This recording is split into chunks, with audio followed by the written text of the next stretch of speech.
오늘 말씀의 제목은요, 회복 15번째 시간, 겸손할 때 회복됩니다. 두 번째 시간입니다. 오늘 말씀의 제목은 회복 15번째 시간, 겸손할 때 회복됩니다 라는 주제를 가지고 우리 함께 말씀을 나누고자 합니다.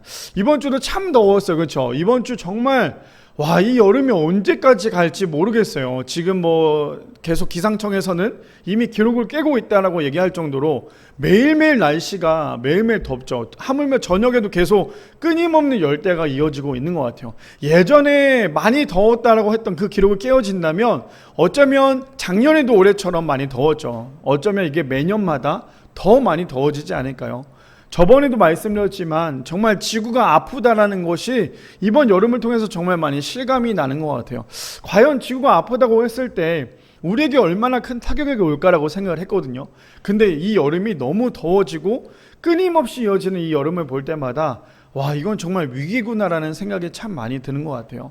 우리 성도님들 날씨가 언제까지 더워질지 모르겠어요. 근데 이제 반가운 소식은 내일부터 비가 온대요. 비가 온다고 하면 어쩌면 좀 이 더위가 좀 사그러들지 않을까요? 사실 우리가 이미 말복이 지났으면 날씨가 많이 선선해져야 하는데도 불구하고 오늘도 아침에 눈을 뜨자마자 31도, 32도 이렇게 되는 날씨를 보면서 아직도 덥구나라고 생각이 드는데, 우리 성도님들 이번 이 더운 날씨에 어쩌면 매년 더 더워질 수 있을 것 같아요. 그래서 성도님들 아프지 마시고 더운 날씨일수록 무리하게 일하지 마시고요. 더운 날씨일수록 수분 섭취도 잘 해주시고 무엇보다 좀 쉬면서 하루하루를 건강하게 보내셔서 주일날 올 때 절대 아프시면 안 돼요. 아시겠죠? 한 주일 동안에도 아프시면 안 되지만 주일날 오셔서도 아프시면 안 되고, 우리가 한 번 드리는 이 예배를 통해서 하나님께 귀하게 드릴 수 있는, 정말 하나님께서 받으시기에 합당한 예배가 될 수 있는, 그래서 우리 성도님들 건강한 여름 보낼 수 있는 우리 모두가 되기를 축복합니다. 자, 그렇다면 우리 이렇게 한번 생각을 해봤으면 좋겠어요. 아까 전에 제가 기도하면서 그런 생각이 들었어요.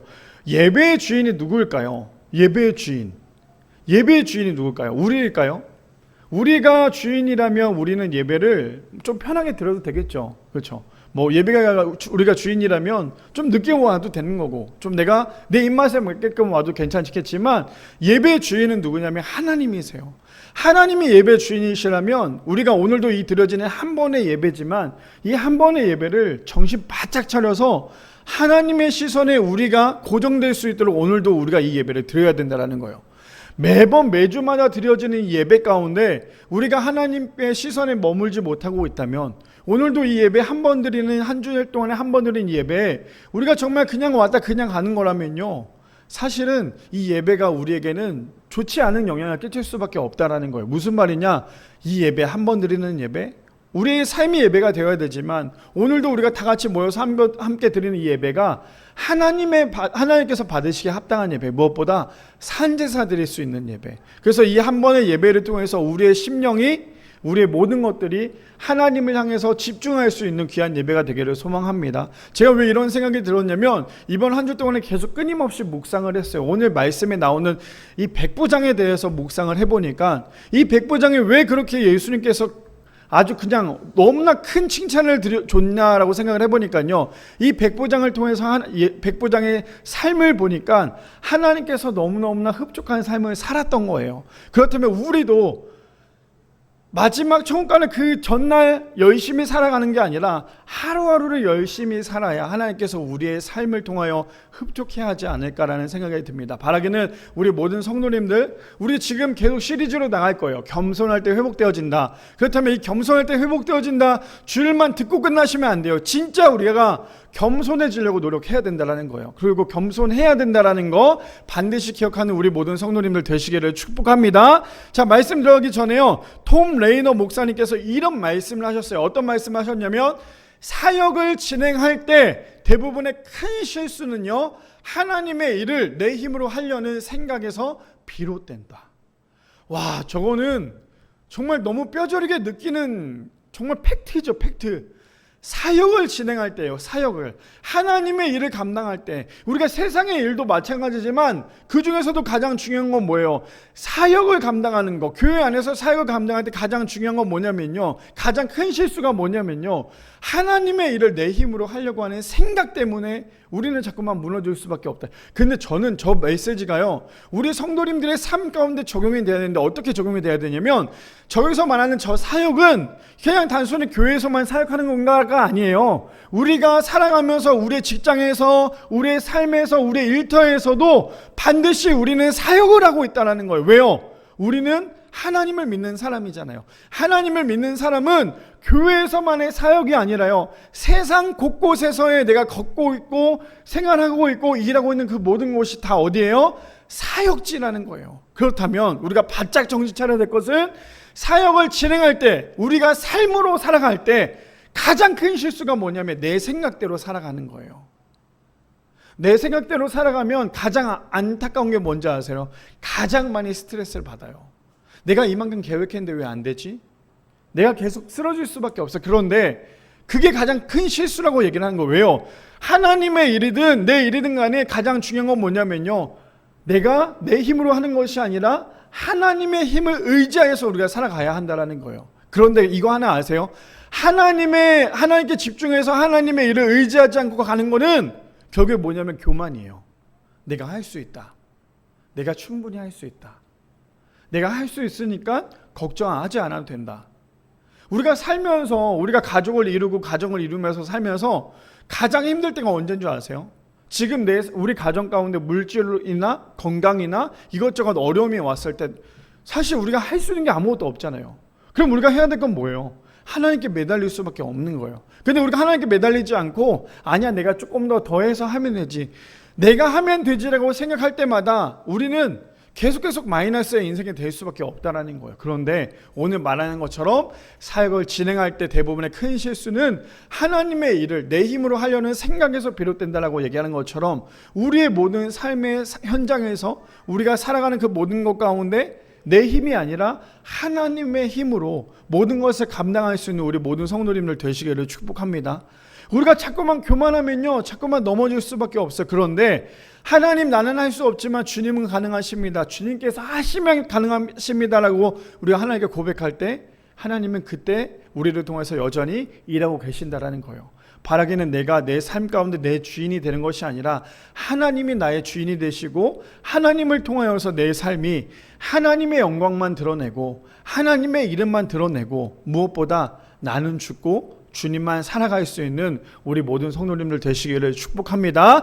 오늘 말씀의 제목, 회복 15번째 시간, 겸손할 때 회복됩니다 라는 주제를 가지고 우리 함께 세 가지로 나누기를 원하는데요, 첫 번째입니다. 가식적인 사람은요 겸손할 수 없다라는 거예요. 첫 번째로는 가식적인 사람은요 겸손할 수 없습니다. 자, 그렇다면 반대로요, 겸손한 사람은 어떤 사람이에요? 가식적이지 않은 사람은 겸손할 수 있다라는 거죠. 한마디로 말해서. 자, 그런데 오늘 등장하는 이 백부장, 우리 성도님들 백부장 아세요? 백부장이 누굴까요? 성은 백이고 이름이 부장일까요?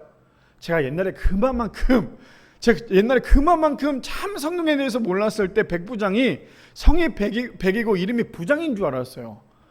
그만큼 어리석었는데 성경을 보다 보니까 백부장은 어떤 사람이에요? 100명의 부하를 거느린 백부장이 바로 그 백부장인 거예요. 이해되시죠? 우리 성도님 다 아시죠?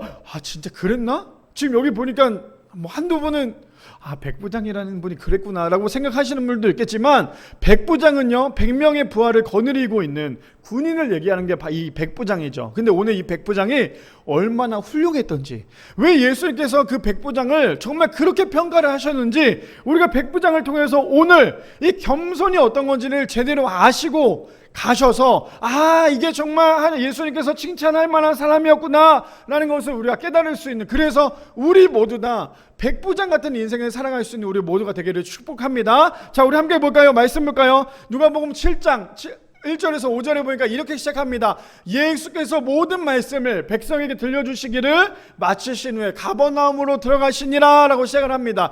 1절을 보면요, 이 1절 우리가 성경을 볼 때 제일 중요한 건 뭐냐면 항상 앞뒤를 우리가 봐야 돼요. 아시겠죠? 앞뒤를 봐야 돼요. 7장 1절에 왜 예수께서 모든 말씀을 백성에게 들려주시기를 마치신 후에 라고 얘기했냐면, 저거에 대한 그 내용은 어떤 거냐면 바로 6장에서 나오는 내용이에요. 그렇죠?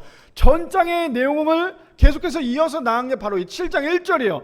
6장에 나오는 내용이 뭐예요? 우리가 너무나 잘 알고 있는 예수님께서 백성들과 제자들에게 산상수훈에 대해서 알려주셨던 그 말씀을 이어서 얘기하고 있는 게 바로 저 1절이에요. 그래서 예수께서 모든 말씀을 그 백성들과 제자들에게 알려주시죠. 들려주시고 난 다음에 마치신 후에 어디로 갑니까? 가버나움으로 향합니다. 가버나움으로 들어가셨는데 2절에 보니까 우리가 오늘 함께 나오자 하고자 하는 사람이 나오는데 누가 나와요? 2절에 보니까 어떤 백부장의 사랑하는 종이 병들어 죽게 되었더니 라고 나옵니다. 2절에 보니까 누가 나와요? 백부장의 사랑하는 종이 나온다라는 거예요. 자, 백부장 오늘 그래서 이 7장만 잘 읽어봐도요, 누가복음 7장과 마태복음 8장에 보면 똑같은 내용이 나오지만 조금 다른 시선으로 보는 내용이지만 똑같이 백부장에 대해서 나와요. 근데 오늘 이 7장을 보면 백부장이 어떤 사람이었구나라는 거에 대해서 이 유대인의 장로들이 소개를 하는 내용이 나오는데, 자, 일단 2절부터 우리가 좀 꼼꼼히 살펴보자면 2절에 보니까 어떤 백부장의 사랑하는 종이 병들어 죽게 되었더니, 저기서 보면 저 병이 어떤 병일까요? 우리가 그래서 성경을 하나만 봐서 몰라요. 우리가 그냥 누가복음 7장 2절만 보면 종이 병들었구나. 근데 저 병이 어떤 병이었을까 모르잖아요. 그렇죠? 그래서 저기에 대해서 보충해서 설명하는 게 아니라 똑같은 시선으로 보고 있는 게 뭐냐면 마태복음이거든요. 마태복음 8장에 보면 저기 나오는 백부장의 종이 어떤 병에 걸려 있냐면요, 우리가 알고 있는 중풍병에 걸려 있어요. 그래서 중풍병에 병들어 있었어요. 근데 백부장이 어떤 종이래요? 사랑하는 종이래요. 저기서 말하는 사랑하는 종은 그냥 단순히 내가 너를 사랑해, 물론 사랑도 참 큰 단어지만 저기에 나오는 또 다른 단어가 뭐냐면 존중하는 거예요. 자, 생각해 보세요. 백부장의 직위와 종의 직위가 있어요. 저때 당시 백부장의 직위와 종의 직위는요, 동등할 수가 없어요. 지금 우리나라 군대만 봐도 어때요? 위에 있는 높은 사람과 아래에 있는 사람을 동등하게 봐요? 물론 요즘에 군대가 참 쉽지 않아요. 그렇죠? 쉽지 않지만 어찌됐건 위와 아래 계급 사회이다 보니까 확연히 나눌 수밖에 없어요. 근데 백부장이 저 사랑하는 종이라고 얘기하는 건 뭐냐면요, 저 종을 존중하고 있다는 거예요. 사실 존중하지 않아도 될 만큼의 직위지만 그럼에도 불구하고 백부장이 얼마나 겸손한 사람이었냐면 백부장이 자신이 데리고 있었던 그 종을 사랑하는 종이라고 얘기하고 존중하는 종이라고 얘기를 합니다. 그 종이 어떤지 한번 좀 볼까요? 백부장이 어떤 분인지 3절 볼게요. 3절에 보니까 이렇게 얘기합니다. 예수의 소문을 듣고 누가 나와요? 유대인의 장로. 자, 우리가 성경을 잘 봐야 하는 이유가 뭐냐면요, 우리 아까 전에 2절에 누가 나왔었어요? 백부장이 나왔죠. 그렇다면 제가 여기서 문제를 한번 내볼까요? 백부장은요, 이방인이었을까요? 유대인이었을까요? 다 아는데 지금 대답 안 하고 있는 거잖아요. 그렇죠? 다 알고 있지만. 자, 저기서 말하는 백부장이 유대인이었을까요? 이방인이었을까요? 이렇게 질문을 한다면 이게 이방인이었을까? 유대인이었을까? 근데 저때 당시 배경을 보면 어떤 배경인지 아시죠? 유대인들이 이방인을 인정해요, 안 해요? 인정 안 해요. 걔보다도 못하게 봤던 게 이방인이었어요. 그렇죠? 근데 우리가 3절에 보니까 누가 나와요? 유대인의 장로가 나와요. 왜 그런데 유대인의 장로라는 표시를 했을까요? 백부장이 어떤 사람이길래? 이방인이니까. 만약에 백부장이요 유대인이었다면요, 백부장 저기서 말하는 유대인의 장로라고 그냥 얘기하지 않고 뭐라고 얘기했을까요? 그냥 장로라고 얘기했겠죠. 그런데 유대인의 장로라고 얘기하는 이유는 백부장이 이방인이었어요. 자, 그렇다면 아까 전에 말했죠. 유대인들이 이방인에 대해서 존중했다 안 했다? 안 했어요. 걔보다도 못하게 봤다라고 얘기를 했죠. 그런데 자, 봅시다. 이방인, 정말 쳐다보지도 않았던, 걔보다도 못하게 봤던 그 백부장이 어떻게 했기에 이 유대인의 장로들이 이렇게 표현을 하고 이렇게 그 사람에 대해서 평가를 하는지 볼까요? 자, 유대인의 장로 몇 사람을 예수께 보내 오셔서 그 종을 구해 주시기를 청한지라. 이방인이 유대인에게 얘기를 했는데 그 유대인이 이방인의 말을 듣고 갈 수 있을까요? 안 가요. 걔보다도 못하고 생각하는데 왜 그 말을 듣겠어요? 근데 지금 하고 있는 게 뭐예요? 유대인의 장로들이 가요. 그리고는 뭐라 그래요? 그 종을, 어떤 종이었어요? 아까 말했던 백부장이 너무너무나 사랑하고 중풍병에 걸렸던 그 종을 구해주시기를 청하죠. 그런데 4절에 보니까 그 사람, 4절과 5절에 보니까요, 백부장이 어떤 사람인지를 이렇게 평가하고 있어요. 이에 그들이, 누가요? 장로들이 예수께 나와 간절히 구하여 이르되 이 일을 하시는 것이 이 사람에게는 합당하니이다. 누구요? 백부장이에요. 그가 누가요? 백부장이 우리 민족을 사랑하고 또한 우리를 위하여 회당을 지었나이다. 그렇다면 저기 나오는 저 유대인의 장로들이 이 이방인의 백부장을 존경하고 존중하고 사랑하고 있을까요? 아니면 싫어하고 미워하고 나빠하고 있을까요? 참 이해가 안 가는 것 중에 하나가 뭔지 아세요? 분명히 유대인들은 이방인을 개보다도 못하게 본다고 했잖아요. 근데 지금 유대인의 장로는요, 지금 이방인의 백부장을 어떻게 표현하고 있어요? 어떻게 평가하고 있어요? 너무너무나 훌륭한 사람이라고 평가하고 있는 거예요. 그걸 뭐라고 얘기해요? 이에 그들이 예수께 나와 간절히 구하여 이르되 이 일을 하시는 것이 이 사람에게는 합당하대요. 그러니까 백부장이 지금 하고자 하는 그 모든 것들이 합당하다라고 얘기하는 거예요. 유대인의 장로들이 사실 말도 안 되는 건데 얼마나 이 백부장이 훌륭한 사람이었냐면 지금 이 유대인의 장로들이 그렇게 평가를 하고 있는 거예요. 그러면서 그가 우리 민족을 사랑했대요. 이방인이 유대인을 사랑했다라고 얘기하는 거예요. 자신을 싫어하는데 사랑한다는 거 쉬울까요? 어려울까요? 쉽지 않죠. 나를 미워하는데 어떻게 사랑하겠어요? 근데 그가 우리 민족을 사랑하고 또한 우리를 위하여 회당을 지었나이다. 누가요? 이방인 백부장이요. 저 말씀만 봐도요, 왜 예수님께서 백부장을 칭찬했는지 이해되세요? 왜 예수님께서 백부장을 그렇게 칭찬하셨는지, 이만한 믿음을 본 사람이 없다라고 얘기했는지 이해되세요? 백부장이 어떤 사람이었기에? 그냥 단순히 백부장이 예수님 앞에 고백해서 예수님이 와, 넌 정말 훌륭하다, 어떻게 이런 고백을 할 수 있었니? 라는 걸로 끝난 게 아니라 이미 백부장의 삶은 가식적인 삶이 아니었다라는 거예요. 이미 백부장의 삶은요, 자신을 미워하는 그 유대인들도 어떻게 해요? 사랑하고 섬겼다라는 거예요. 지금 성경은 그렇게 얘기하고 있다는 거 이해되세요? 그래서 우리가 하나님을 믿는 우리가 잘 살아야 하는 이유도 바로 저기에 나왔다라는 거예요. 자, 마태복음 볼까요? 마태복음 5장 16절 말씀에 이같이 너희 빛이 사람 앞에 비치게 하여 그들로 너희 착한 행실로 보고 하늘에 계신 너희 아버지께 영광을 돌리게 하라. 왜 저 말씀이 계속 이어지냐면 백부장의 삶은요, 어떤 삶이었어요? 많은 사람들로부터 영향력을 끼쳤던 사람이었어요. 제가 사실 오늘 말씀을 준비하면서 여기에 적어놓은 게 있어요. 뭐냐면 우리 유리 친구 중에 물론 말씀이랑 조금 다를 수 있지만 근데 저는 그 아이를 제가 뭐 놀이터에서 몇 번 봤어요. 몇 번 봤는데 그 아이를 볼 때마다 한 번 더 생각했던 게 있어요. 그래서 오늘 이 말씀을 왜 가져왔냐면 저는 어린 아이가 이렇게 영향을 끼칠 수 있구나라는 생각이 들어요. 뭐냐면 저희 첫째 딸 유리 유치원에 보면 그 남자아이가 있어요. 남자아이가 있는데 그 아이 이름을 누구라고 얘기를 못하겠어요. 누구라고 얘기 못하겠지만 그 남자아이를 어떠냐면 그 유치원에 있는 여학생들 90%가 그 남자아이를 좋아해요. 너무너무 좋아해요. 그래서 제가 그 남자아이를 봤죠. 아, 잘생겨서 그런가? 그렇지만도 않아요. 그럼 왜 그렇게 좋아할까? 왜 그렇게 이 여자아이들이 이렇게 좋아할까? 그게 제가 우리 아내한테 물어봤어요. 도대체 우리 유리가, 제가 왜 그러냐면 우리 유리한테 그런 얘기 했어요. 유리야, 너 누구랑 결혼할 거야? 했더니 아빠랑 결혼한대. 원래 저 나이 때는 아빠랑 결혼하고 싶어 하잖아요. 얼마나 흡족해요. 아, 이래서 아이를 키우려고 하나 보다. 근데 어느 순간 유리야, 너 누구랑 결혼할 거야? 땡땡땡. 뭐라고? 땡땡땡. 아빠라며. 아니야, 나 걔랑 결혼할 거야. 얼마나 제가 화가 났다라고 하면 좀 그렇지만 얼마나 속이 상하는지. 근데 제가 도대체 이게 왜 이렇게 좋아할까? 그러면 제가 다시 물어요. 그럼 너는 그 아이가 좋아, 아빠가 좋아? 물어봤더니 뭐래요? 그 아이가 좋대요. 아, 너는 어떻게 그럴 수가 있어? 아빠가 널 그렇게 사랑하는데. 근데 그 아이가 그렇게 좋대요. 그래서 놀이터를 갔어요. 놀이터를 가서 제가 한번 봤어요. 유리를 데리고 가서 유리가 저한테 그러는 거야. 아빠랑 놀이터 가는 게 소원이라고. 그래서 알겠어, 그럼 놀이터를 가자. 놀이터 갔어요. 근데 하필 놀이터에 그 아이가 있네요.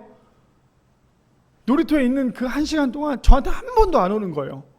저한테 한 번도 안 오고 그 아이 뒤만 계속 쫓아다니는 거예요. 얼마나 아빠의 입장에서 얼마나 속이 상하든지. 그 아이가 유리를 쫓아온 것도 아니고 유리가 그 아이를 쫓아가니까 얼마나 속이 상해요. 근데 제가 그 아이를 볼 때마다 어떤 마음이 들었냐면, 제가 그래서 우리 아내한테 물어요. 도대체 저 아이가 왜 그렇게 인기가 많냐? 왜 그렇게 여학생 아이들이, 한번 여학생뿐만 아니라 남자 아이도 그 아이를 참 좋아하는데, 그래서 왜 그렇게 걔를 좋아하냐? 키도 우리 유리보다 조금 더 크나 거의 비슷해요.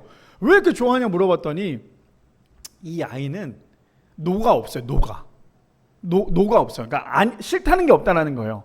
그냥 친구들이 뭐 하면 다 그냥 다 해준대요. 우리 유리 아시죠? 뭐 해달라는 거 되게 많잖아요. 근데 유리가 해달라는 거 다 해준대요. 그러니까 막 그 안에서 6살짜리 여자들끼리도 막 좀 사이가 그런가 봐요. 그 아이 하나 두고.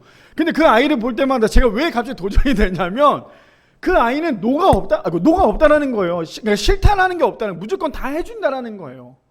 근데 그 아이의 영향력이 이 유치원의 한 반 아이들의 여학생들과 남학생들의 마음을 뺏어갈 만큼의 그 영향력이 됐대요.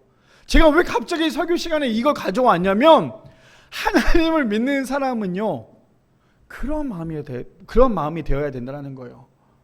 하나님을 믿는 사람은 그러한 마음에 영향력을 끼쳐야 된다는 거예요.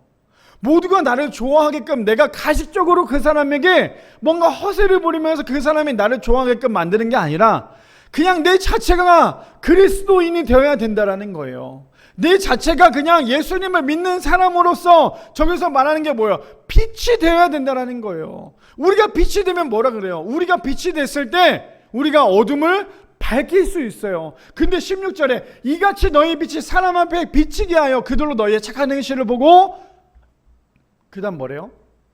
하늘에 계신 너희 아버지께 영광을 돌리게 하라. 우리의 모습을 보고요, 그들이 믿지 않는 사람들이 하나님을 알 수 있도록, 하나님을 믿을 수 있도록 만들으라고 얘기하는 거예요. 나의 모습을 보고 난 다음에 내가 너 때문에 교회를 안 가. 내가 너를 보고 나니까, 내가 너의 한 행동을 보니까 내가 다시는 교회 나가지 않아. 이런다면요, 우리가 전도하는 걸 방해하는 거와 똑같아요.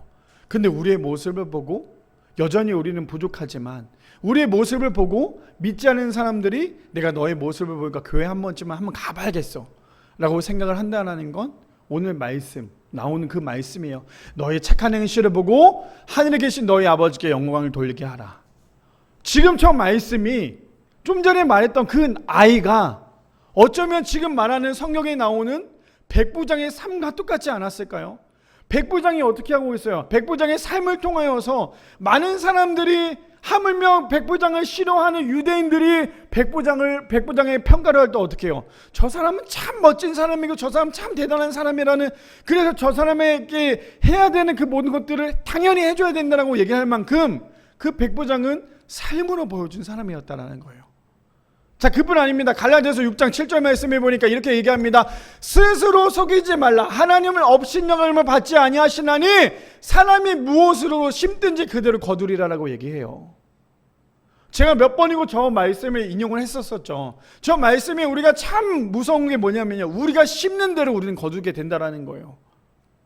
그래서 중요한 건 뭐예요? 스스로 속이지 말라예요.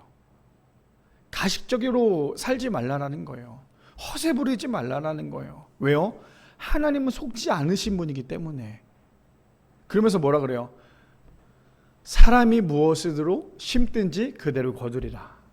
백부장이 그동안의 유대인의 사람들에게 얼마나 잘해줬던지, 그 많은 사람들이, 유대인 사람들이 백부장을 참 좋게 여기고 있다라는 거죠. 우리 모두도 그래야 된다는 거예요.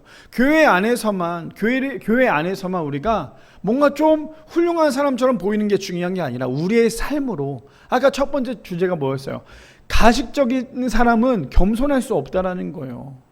왜 우리가 겸손할 수 없을까? 우리의 삶이 가식적인지 가식적이 아닌지를 우리가 살펴보면 알 수 있다는 거예요. 그래서 뭐래요? 사람이 무엇으로 심든지 그대로 거두게 된다라고 얘기하죠. 그뿐 아닙니다. 잠언 18장 12절에 보니까 이렇게 얘기해요. 사람이 망하려면, 현대인의 성경입니다. 사람이 망하려면요, 먼저 교만해지지만, 이해되세요? 사람이 망하려면 먼저 교만해진대요. 그러면 무슨 말이에요? 쉽게 말해서 교만한 사람은 뭐래요? 망하게 되어 있다라는 거예요. 교만한 사람, 우리 저번 주에 얘기했죠. 사람을 봤을 때 어떻게 해야 겸손한 사람이라고 그랬죠? 남을 낮게 였어요. 그러면 내가 교만한 사람이 되려면 남을 낮게 였어요. 그렇죠? 기억나시죠? 자, 저기서 보니까 사람이 망하려면 먼저 교만해지지만 존경을 받는 사람은 먼저 겸손해진다고 얘기해요. 우리 그럴 때 있죠. 야야, 세상 살아보니까 내가 착하면 손해보더라. 내가 세상을 살아보니까 친구들 만나보니까 내가 착하면 사람들이 나를 정말 바보처럼 보더라. 우리 이런 생각 참 많이 하잖아요. 근데 그거 성경적이지 않아요. 그거 지금 저기서 말하는 거와 똑같은 거예요. 내가 그 사람한테 강하게 보이려고 교만하게 생각을 하면 결국 우리의 인생은 망할 수밖에 없는 거예요. 그런데 우리가 한번 욕먹으면 어때요? 하나님 믿는 사람이. 우리 요즘에 보니까 일산에 그 차를 타고 다니면서 예수님 믿으라고 엄청 확성기를 하면서 많이 외치더라고요. 그거에 대해서 사람들이 물어봐요, 저한테. 목사님, 저거를 보면서 어떻게 생각하세요? 우리 성도님들 어떻게 생각하세요? 지하철을 타거나 이럴 때 보면 막 예수님 믿으세요라고 막 소리 지르면서 하는 사람이 있잖아요. 사실 너무 과하면 안 되겠죠. 과하다는 게 뭐예요? 너무 극단적으로 가서는 안 되는 거예요. 그 극단적인 게 뭐예요? 너 믿지 않으니까 너 지옥 갈 거야 막 이렇게 얘기해. 물론 팩트긴 하지만, 근데 그렇게 하는 것보다는 사실 복음을 전하는 건 예수님의 이름을 드러내는 거예요.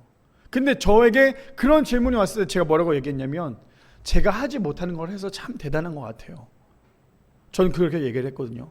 무슨 말이냐? 하나님을 믿는 사람은 하나님을 믿는 사람답게 행동해야 되고, 하나님을 믿는 사람은 하나님을 믿는 사람답게 우리의 모습을 통하여 믿지 않는 사람들이 하나님을 믿게끔 해야 된다라는 거예요. 말하지 않아도 교회 가자, 하나님 믿자, 하나님 믿어야 돼, 말하지 않아도 우리가 신앙으로 올바른 신앙, 건강한 신앙이라면 믿지 않는 사람들이 우리 모습을 보고 교회에 나올 수 있다라는 거예요. 바라기는 우리 모든 성도님들, 오늘 첫 번째 주제가 뭐였어요? 가식적인 사람은 겸손할 수 없다라고 얘기한 것처럼 우리의 삶이 가식적인 삶이 아니라 겸손한 삶이 되어서 가식이 아니라 가식적이지 않는 우리 모든 성도님들 되시기를 축복합니다. 겸손해야지만 회복되어질 수 있다는 거예요. 자, 두 번째입니다. 두 번째 뭐예요? 겸손한 사람은 말과 행동이 같다라는 거예요. 두 번째입니다. 겸손한 사람은요, 말과 행동이 같습니다. 우리 본문 볼까요? 누가복음 7장 6절에 보면 이제부터 우리 첫 번째 1절부터 5절까지는 백부장에 대해서 언급을 하고 백부장을 평가하는 유대인의 장로들이 나왔다면, 이제는 백부장이 자신의 진짜로 행동하는 모습들이 나오는데 어떤 건지 한번 보자면 6절에 보니까 이렇게 시작합니다. 예수께서 함께 하실새 이에 그 집이 멀지 아니하여. 지금 백부장이 있는 그곳에 예수님이 먼 곳에 있는 것이 아니라 예수님과 백부장은 그렇게 멀지 않은 곳에 있었다라는 거죠. 근데 백부장이 벗들을 보되어 이르되, 이렇게 얘기합니다. 뭐라고 얘기하냐면 예수님께 주여 수고하지 마옵소서, 내 집에 들어오심을 나는 감당하지 못하겠나이다 라고 얘기합니다. 아까 전에 얘기했죠. 백부장이 어떤 사람이었어요? 백부장의 직위가 뭐였어요? 성이 백이고 이름이 부장이었어요? 아니었잖아요. 백부장이 누구였어요? 100명을 거느리는 대장이었잖아요. 그렇죠? 군대 갔다 온 우리 성도님들은 아실 거예요. 이 계급이 얼마나 높은 건지. 그렇죠? 예를 들어서 우리 앞에, 우리가 군인이에요. 지금은 군인이 아니지만 제가 며칠 전에 제 옆에 우리 흔히 말하는 이 세계, 별은 아니었고요. 이 세계, 우리가 뭐 옛날 어른들은 그 말똥이라고 얘기하죠. 그걸 뭐라고 하죠? 계급으로 얘기하면 대령이라고 얘기해요. 만약에 내가 사병이었어요. 내가 예를 들어 이등병이나 아니면 병장 사병이었어요. 사병인데 그 앞에 그 대령분이 앞에 서 있어요. 그럼 어떨까요? 그 대령이, 우리 성도님 대령 얼마나 대단하다고 생각하겠지만, 대령이 어떤 사람이냐면, 제가 옛날 부대에 있을 때 어땠냐면요, 부대에 그 대령, 이제 연대장이죠. 연대장이 왔는데 그 위병소 앞에 아주 큰 나무가 있는데 그 큰 나무 보기 싫다고 갑자기 배버리래요. 우리가 봤을 때 상식적이지 않잖아요. 근데 연대장이 왔는데 그 나무 보기 싫다고 배버리래요. 그럼 어떻게 해야 될까요? 갑자기 병사들이 다 뛰쳐나와가지고, 간부가 다 뛰쳐나와 그 큰 나무를 잘라버렸어요. 얼마만큼 힘이 있는지. 그 대령이 한번 오면 모든 사람들이 다 일어나서 단체 경례를 할 정도예요. 그만큼 대단한 계급이에요. 근데 이 백부장도 마찬가지거든요. 100명의 군사들을 데리고 있어요. 얼마나 대단한 사람이겠어요. 최소한의 대대장급 이상이겠죠. 우리 그걸로 말하면 대대장만 돼도 얼마나 대단해요. 중령만 돼도. 근데 저 백부장이 뭐라고 얘기하냐면요, 주여 수고하지 마옵소서. 그냥 일반 사회 계급이라고 따지면 이 사람도 대단한 사람인데요, 그 사람이 예수님을 알고 예수님을 믿는 사람이니까, 예수님이 어떠한 사람인지 아니까 백부장이 하는 말은 주여 수고하지 마옵소서, 내 집에 들어오심을 나는 감당하지 못하겠나이다. 주님이 우리 집에 들어오는 건 나는 엄두를 내지 못합니다. 왜요? 주님이 나에게는 내가 어떻게 주님 앞에 그렇게 설 수 있겠습니까? 라고 얘기하는 게 지금 백부장의 모습이에요. 그러니까 7절에 뭐라고 얘기하면 그러므로 내가 주께 나아가게도 감당하지 못할 줄 알았나이다. 근데 우리 7절에 보니까요, 저기 보니까 말씀만 하사 내 하인이 낫게 하소서. 저기서 왜 말씀만 하사 내 하인이 낫게 하소서라고 얘기했을까요? 여러 가지 관점이 있겠죠. 첫 번째는 백부장이 예수님의 능력을 알았겠죠. 예수님을 믿었으니까. 그러니까 예수님께서 말씀만 하시면 이미 내 하인은 나을 거라는 거에 대한 확신이 있었겠죠. 근데 또 하나, 이거를 이번에 계급으로 갖고 와보면요, 군인은 뭐예요? 군인이 하는 건 뭐죠? 군인은 명령을 하죠. 그럼 그 아랫사람은 뭐예요? 그 명령에 따라서 복종을 하잖아요. 이해되세요? 백부장은 예수님이 자신보다 높다는 걸 너무나도 잘 알았던 거예요. 그러니까 뭐라고 얘기했냐면 예수님 말씀만 하옵소서, 명령만 하옵소서. 그러면 내 하인이 어떻게 된대요? 낫게 됩니다 라고 얘기하는 거예요. 자, 우리가 이 본문을 보면 어떤 본문인지 아시겠어요? 그래서 우리가 성경을 볼 때 하나하나 조목조목 좀 보시면요, 이 말씀이 이런 말씀이구나 하는 걸 알 수 있어요. 이 백부장이 군인이었기 때문에 예수님이 능력이 있다는 것도 알고 있었지만, 군인이었기 때문에 어쩌면 말씀만 하옵소서, 내 하인이 낫겠습니다, 명령만 하옵소서, 우리가 충성하겠습니다 라고 얘기하지 않았을까요? 지금 백부장은 그런 믿음을 가지고 얘기하고 있는 거예요. 말씀만 하사 내 하인이 낫게 하옵소서. 근데 예수님은 저 말씀만 하사 내 하인을 낫게 하소서라는 저 말에 예수님은 아주 그냥 뿅 갑니다. 백부장의 그 겸손에 대해서. 자, 8절 볼까요? 8절에 보니까 근데 백부장이 뭐라고 예수님께 얘기하냐면 이렇게 얘기해요. 나도요, 남의 수하에 든 사람입니다. 나도 높은 사람을 섬기고 있고요, 그뿐 아니라 내 아래에도 병사가 있으니까 그 병사한테 야 절로 가 그럼 절로 가고, 일로 와 그럼 일로 오기도 하고, 내 종도로 일로 와 이러고 하면 일로 오기도 하고, 절로 가 그럼 절로 가기도 합니다. 나도 그런 사람입니다. 자신이 왜 자신을 갑자기 뜬금없이 소개를 할까요? 나도 이런 사람인데 주님은 저보다 훨씬 더 높으신 분인데 어떻게 내가 있는 곳에 오라고 말씀드릴 수 있겠습니까? 백부장의 겸손이 어떤 겸손인지 아시겠어요? 왜 그렇게 백부장을 예수님께서 높이셨는지 아시겠습니까? 백부장도 사회에서 지위가 참 높은 사람이었지만 예수님 앞에서 아무것도 아닌 거에 대해서 고백을 하는 사람이에요. 자, 그렇다면 우리가 한번 신앙으로 갖고 와볼까요? 우리는 어떤 사람이에요? 백부장보다 높은 사람입니까? 우리는 이 백부장보다 훌륭한 사람이에요? 아니잖아요. 우리는 그냥 일반 사람이잖아요. 일반 사람인데 우리가 예수님 앞에 겸손해야 되는 게 당연한 거 아닐까요? 근데 여전히 우리는 어때요? 예수님 앞에 겸손한 게 아니라 교만하게 있어요. 주님 안 해줘요? 나 주님 안 믿을게요. 주님 보이지도 않는데 내가 어떻게 믿어요? 그래서 겸손은 뭐냐면요, 믿음이에요. 믿지 않으니까 겸손할 수가 없는 거예요. 진짜 믿는 사람에게는 겸손이 있을 수 있거든요. 지금 백부장이 그렇게 얘기하고 있는 거예요.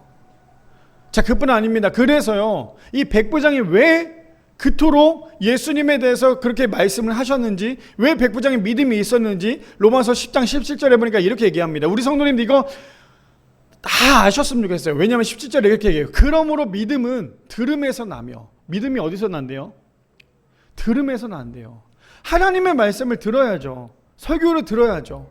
하나님의 말씀을 들어야 우리가 믿음이 생기는 거예요. 뭐라고 얘기해요? 그러므로 믿음은 들음에서 나며, 들음은 그리스도의 말씀에서 말미암느니라라고 얘기하는 거예요. 하나님의 말씀을 듣지 않으니까, 하나님의 말씀을 읽지 않으니까 믿음이 생길 수가 없는 거예요. 이해되십니까? 하나님의 이 말씀을 보지도 않는데 어떻게 우리가 믿음이 생겨요? 이 설교를 듣지도 않는데 우리가 어떻게 믿음이 생겨요? 그러니까 당연히 교회 나오지 않으면 당연히 믿음이 없을 수밖에 없는 거예요. 성경은 그거에 대해서 얘기하고 있잖아요. 그래서 믿음은 어디서부터 나온대요? 들음에서 나온대요. 하나님의 말씀을 들으려고 노력하지 않으면요, 당연히 믿음이 생길 수 없는 거예요. 백부장은 이방인이었음에도 불구하고 그러한 믿음이 있었던 것은 하나님을 얼마나 사랑했고 하나님을 얼마나 잘 믿었는지 우리가 너무나 잘 알 수 있겠죠. 그뿐 아닙니다. 야고보서 2장 26절에 보니까 이렇게 얘기해요. 영혼 없는 몸이 죽음과 같이 행함이 없는 믿음은 죽은 것이니라. 우리 두 번째 주제가 뭐였어요?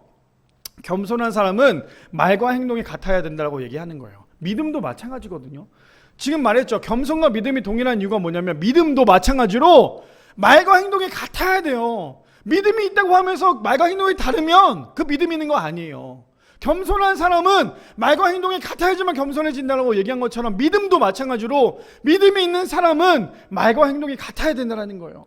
말은 번지르르하게 잘하면서 행동은 그렇지 않다면 그 사람 진짜 믿는 거 아니에요. 나는 우리 성도님들이 말과 행동이 같은 사람이 되기를 소망합니다. 우리 성도님들이 영혼 없는 몸이 죽은 것 같이 행함이 없는 믿음이 죽은 것이니라 저 말씀을 우리 성도님들의 마음판에 새기기를 소망합니다. 그래서 우리가요 믿음이 있다면 행함도 있는 우리 모두가 되었으면 좋겠어요. 자, 잠언 29장 11절에 보니까 그래서 이렇게 얘기합니다. 현대인의 성경이에요. 어리석은 사람은 쌓은 분노를 터뜨려도 지혜로운 사람은 그 분노를 억제한다. 저기서 말하는 게 뭐예요? 어리석은 사람은 뭐예요? 계속 화를 내는 사람이에요. 근데 지혜로운 사람은 그 화조차도 억제하는 사람이래요. 가식적인 사람과 가식적이지 않은 사람, 겸손한 사람과 겸손하지 않은 사람이 바로 저 말씀에 나온다라는 거예요. 어리석은 사람은 화를 계속 내지만 지혜로운 사람은 그 분노조차도 억제한대요. 바라는 우리 모든 성도님들 어리석은 사람이 되기를 원하세요? 지혜로운 사람이 되기를 원하세요? 지혜로운 사람이 되기를 원하시죠? 그러면 자, 우리 저번 주에 한번 제가 여쭤봤어요. 일주일 동안 화 안 내신 분? 아무도 없죠? 저는 어젯밤에도 화를 낼 정도로 화가 참 이상하게 여기 앉아 계신 우리 모든 성도님 다 화가 많아요. 그렇죠? 화가 많은데 화가 많다라는 건 그만큼 어리석은 사람이 될 수밖에 없다라는 거예요. 화를 낸다라는 건 옆에 있는 사람을 아프게 하는 거예요. 화를 낸다라는 건 옆에 있는 사람을 무시하는 것과 똑같다라는 거예요. 바라기는 우리 모든 성도님들 어리석은 사람이 되는 것이 아니라 지혜로운 사람 되기를 소망합니다. 그래서 겸손한 사람이 말과 행동이 같은 것처럼 우리 모두 다 말과 행동이 같을 수 있는 겸손한 사람이 되기를 축복합니다. 마지막 세 번째입니다. 마지막 세 번째는 그래서요 겸손할 때 회복되어진다라는 거예요. 마지막 세 번째는 겸손할 때 회복됩니다. 우리 본문 볼까요? 본문에 보니까 자, 지금까지 1절 우리 1절부터 5절까지는 누가 등장을 했어요? 누가 등장했죠? 백부장을 평가하는 유대인의 장로들이 등장을 했죠. 그렇다면 5절부터 8절까지 누가 등장을 해요? 백부장이 나와서 얘기를 하죠. 그러면 이제 9절부터 마지막 10절까지는 예수님께서 누구를 평가해요? 백부장을 평가하는 거예요. 어떻게 평가하는지 한번 볼까요? 9절에 보니까 이렇게 얘기합니다. 예수께서 들으시고 그를 놀랍게 무슨 말이 들었어요? 예수님께서 지금 백부장의 말을 들으신 거예요. 뭐라고 얘기했는데요? 말씀만 하사 내 하인이 낫게 하소서. 이 말만 하죠. 그때 예수께서 들으시고 그를 놀랍게 여겨 돌이켜서 따르는 무리에게 이르시되 내가 너희에게 이르노니 이스라엘 중에서도 이만한 믿음을 만나보지 못하였노라 하시더라. 이거 어마어마한 칭찬이에요. 우리 성도님들 저런 칭찬 한번 받아봐야 되지 않겠어요? 하나님께 예수님께서 오셨을 때 혜영아 너의 믿음 보니까 너는 한국에서 가장 큰 믿음이야. 이런 말 한번 들어봐야 되지 않겠어요? 혜영아 넌 오늘도 믿음이 왜 그따구야? 이러면 안 되잖아요. 그렇죠? 예수님께서 오셨을 때 혜영아 너의 말을 보니까 너의 행동 너의 믿음을 보니까 너는 한국에서 가장 큰 믿음의 사람이야. 이런 말 우리가 들어야 되지 않겠어요? 근데 그거 듣는 거 어려울까요? 쉬울까요? 제 생각에 너무너무 쉬워요. 왜 쉬울까요? 딱 하나거든요. 가장 우선순위가 하나님이면 돼요. 근데 우리가 가장 우선순위가 하나님이 아니니까 그 말을 못 듣는 거예요. 백부장의 믿음은, 백부장의 겸손은 하나님이 가장 우선순위였어요. 그러니까 주님이 나보다 높다라는 건 너무나도 잘 알았기 때문에 그러한 말을 했겠죠. 그러니까 우리도 마찬가지예요. 우리의 믿음도요, 우리의 신앙도, 우리의 삶도 하나님이 가장 우선순위가 되면요, 우리도 저런 말을 들을 수 있어요. 내가 너희에게 이르노니 이스라엘 중에서 이만한 믿음을 만나보지 못하였노라.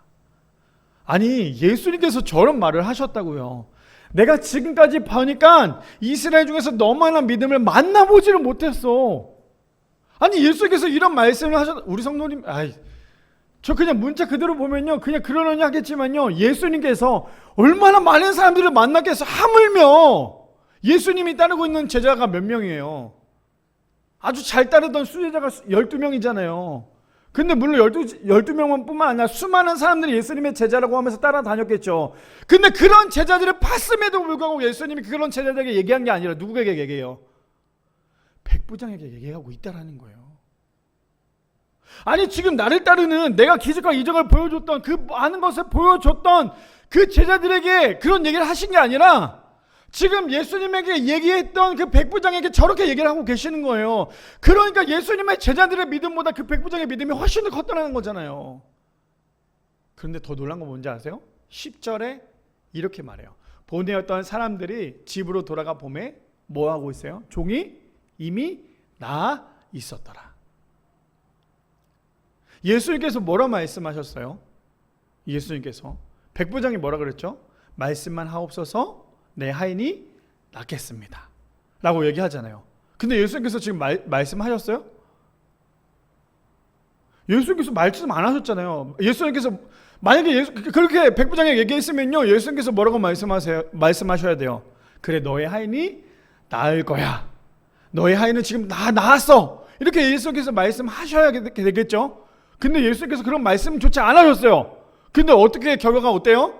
종이 이미 나아 있었더라. 저는 저 말씀을 보면서 어떤 생각이 드냐면요, 제가 왜 오늘 말씀 전에 기도할 때, 왜 오늘 말씀을 통해 들을 때 우리의 모든 병이 나을 것이고, 오늘 우리가 말씀을 들을 때 우리의 모든 상한 심령의 위로가 될 것이며, 이런 말씀을 드렸던 이유는 뭐냐면요, 예수님의 말씀에 능력이 있기 때문이에요.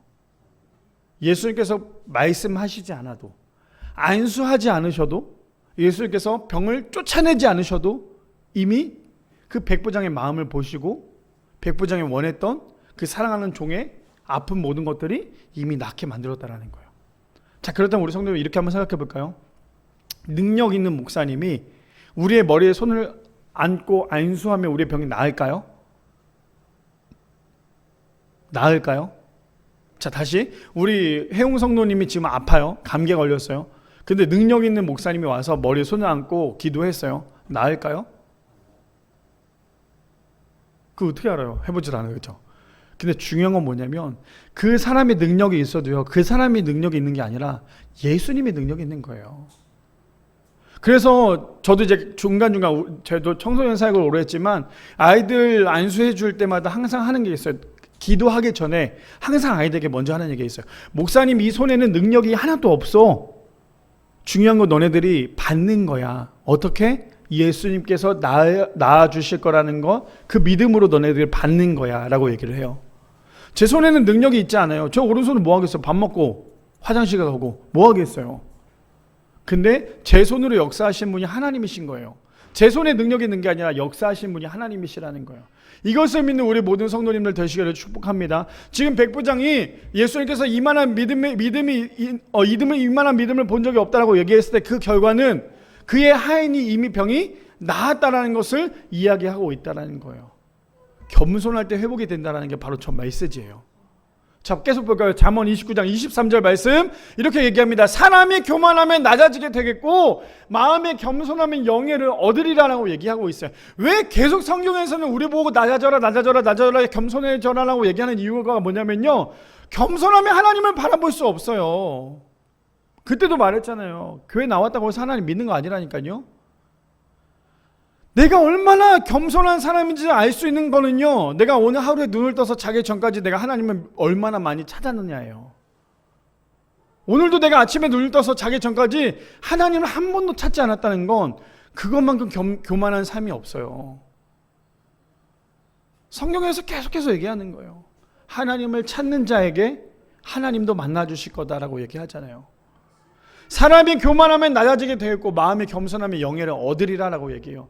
세상은요, 교만하고 높아져야지만 사람들로부터 존경을 받지만 교회는 달라요. 마음이 낮아지고 겸손해질수록 사람들에게는 조금 나쁘게 보일 수 있겠지만요, 결국에 하나님께서 그를 높여주시고 그를 더욱더 섬겨주신다라고 말씀하세요. 그뿐 아닙니다. 욥기서 22장 29절에 보니까 이렇게 얘기합니다. 현대인의 성경에 보니까요, 내가 천한 대우를 받고 굴욕을 당하거든 다시 너를 높여줄 자가 있음을 기억하여라. 와, 저 메시지 우리 한번 묵상해 보면 너무너무 좋을 것 같아요. 내가 천한 대우를 받고, 누구로부터요? 사람들로부터 천한 대우를 받고 굴욕을 당하여도요, 다시 나를 높여줄 자가 누구 있음을 우리가 기억하래요. 근데 하나님은요, 겸손한 자를 구원하실 거라고 얘기를 해요. 그래서 우리가 겸손해야 되는 거예요. 사람들로부터 좀 무시당하면 어때요?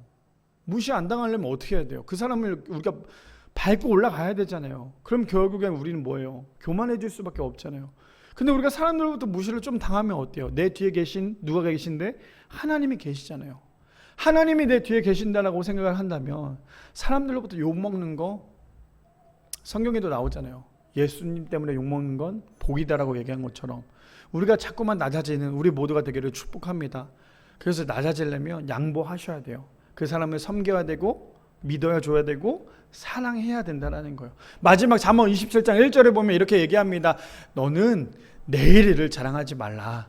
하루 동안에 무슨 일이 일어날지 내가 알 수 없음이니라. 너무너무 저 말씀을 보면요, 두 가지가 있을 것 같아요. 하나는 너무너무 감사하는 거고 하나는 너무너무 두려운 게 있겠죠. 오늘 우리가 정말 열심히 나를 위해서 살았어요. 나를 위해 열심히 살고 열심히 모았어요. 근데 내일 아침에 우리가 없어요. 그럼 그 모든 것들이 뭐예요? 아무것도 아니게 돼요. 돈이 많다고 해서 죽을 때 그 돈을 다 쌓고 가요? 아니잖아요. 내가 가진 게 많고 명예가 높다고 해서 내가 죽고 난 다음에 그 모든 것들이 나를 통해서 해요? 아니잖아요. 결국에 죽고 난 다음에 그 사람을 평가할 때 어떻게 평가하는 줄 아세요? 그 사람이 정말 겸손한 사람이었는지 아니면 정말 못된 사람이었는지를 평가할 수 있다는 거예요. 집례를 많이 가잖아요. 집례를 갈 때마다 그 돌아가신 고인을 볼 때마다 거기서 얘기하는 거 보면요, 결국에는 그 고인을 평가할 때 보면 그 고인에 대해서 다들 얘기하는 건 저 사람 정말 악착같이 아주 그냥 사람들 밟아가며 살았지 이렇게 얘기하는 사람들보다 저 사람이 정말 겸손했지라는 사람 앞에서 더 많은 사람들이 울더라는 거예요. 그래서 우리는 내일을 자랑하지 말라라고 얘기하는 건 우리의 하루하루를 정말 겸손하게, 우리 내일 죽는다고 한번 생각해 봐요. 그럼 우리 오늘 하루 어떻게 사실 거예요? 내가 내일 당장 아침에 눈을 못 뜬다고 생각해 보세요.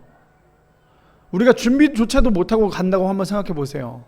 내가 내 사랑하는 가족들에게 인사조차도 하지 못하고 간다고 한번 생각해 보세요. 우리의 마음이 참 상하겠죠. 그런데 내가 내일 당장 간다고 생각을 해보면 오늘 하루 내가 자랑할 수 있는 게 아무것도 없다라는 거예요. 우리 중환자실이나 이런 데 가보면요, 사람들이 내일 가시는 분들도 참 많아요. 그런 분들은 어때요? 어제, 오늘, 내일이 참 그리운 사람들이잖아요. 하루하루가. 그렇다면 우리 하루하루 살 때 저는 그래서 어쩌면 오늘 이 말씀의 큰 마지막 핵심은 저 말씀이지 않을까. 그래서 우리가 하루하루 내일을 자랑하지 말라라고 얘기하는 건 오늘 하루도 우리의 삶 가운데 겸손하게 살아가야 한다라는 거예요. 바라기는 오늘도 우리가 하나님을 믿는 그 믿음으로 하나님 앞에 겸손하게 살아갈 수 있는, 그래서 우리의 신앙을 자랑하는 것이 아니라 우리의 내일을 자랑하는 것이 아니라 백부장이 오늘 그 유대인의 장로들에게 칭찬을 받고 좋은 평가를 받고 하물며 예수님께 그러한 평가를 받았던 것은 백부장의 하루의 삶이 어쩌면 저런 삶이었지 않았을까요?